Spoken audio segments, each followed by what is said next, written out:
সবাই আসে, ভোট নেয়, চলে যায়, এই রাস্তার কেউ কাজ করে না। মেম্বার চেয়ারম্যান হয়ে গেলে আর রাস্তার খোঁজ খবর নাই। অসুস্থ হলে তাকে মানে যে মাইক্রো তো দূরের কথা, অটোই যায় না, এই অবস্থা সিরিয়াস। রংপুর নিয়ে যাওয়া লাগে, কোন দিক দিয়ে যাই? আমাদের 3 মাইল দূর থেকে ঘুরি ঘুরি ঘুরি ঘুরি পলাশি যাওয়া লাগে, এই অবস্থা রাস্তাঘাটের।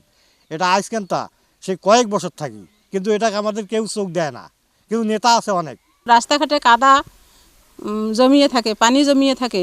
যখন নির্বাচন শুরু হয় তখন এখানকার মেম্বার চেয়ারম্যান তারা বলে যে আমরা রাস্তাটার উন্নয়ন করব, পাকা করে দেবো, কিন্তু তারা এ কাজ করে না। আমরা সবাই মিলে বলতেছি যে আপনারা আমাদের রাস্তাটাকে পাকা করে দিন, উন্নয়ন করেন। খরচ হয় বেশি সরকারের, যার জন্য রাস্তাটা বরাদ্দ আসে না। আমি নিজেই এই রাস্তাটার ব্যাপারে বেশ কয়েকবার দরখাস্ত করছিলাম, দরখাস্তে ইনকোয়ারিও হয়ে গেছে, কিন্তু রাস্তার এর আগে নাম্বার ছিল না। এবার গত বছর আমরা নাম্বারটাও করছি।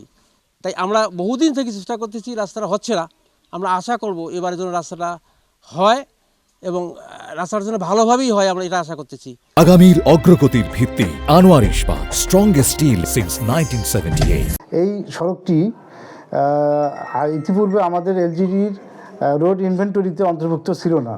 পরবর্তীতে আমরা নতুন সড়ক অন্তর্ভুক্তির তালিকায় সরেজমিন পরিদর্শন করে আমরা এই সড়কটি অন্তর্ভুক্ত করেছি। সড়কটির মোট দৈর্ঘ্য 3.60 কিলোমিটার এবং সড়কটি অবশ্যই খুবই খারাপ অবস্থা, বর্ষাকালে কর্দমাক্ত থাকে।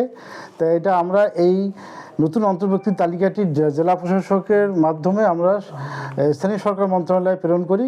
পরবর্তীতে সেখান থেকে আবার কোয়ারি করার জন্য আমাদের কাছে আবার প্রেরণ করা হয়। সেটা আমরা আবার অধিকতর যাচাই বাছাই করে আমরা আবার পুনরায় এটা আমাদের জেলা অফিসে প্রেরণ করেছি। ইতিমধ্যে হয়তোবা মন্ত্রণালয় এটা সেখান থেকে প্রেরণ করেছে। তো এটা ওখান থেকে অনুমোদিত হলে, গেজেট আকারে প্রকাশ হলে আমাদের ইনভেন্টরিতে এটা অন্তর্ভুক্ত হবে এবং পরবর্তীতে এই সড়কের আইডি নম্বর দিয়ে আমরা এর উন্নয়ন কাজ বাস্তবায়ন করতে পারবো।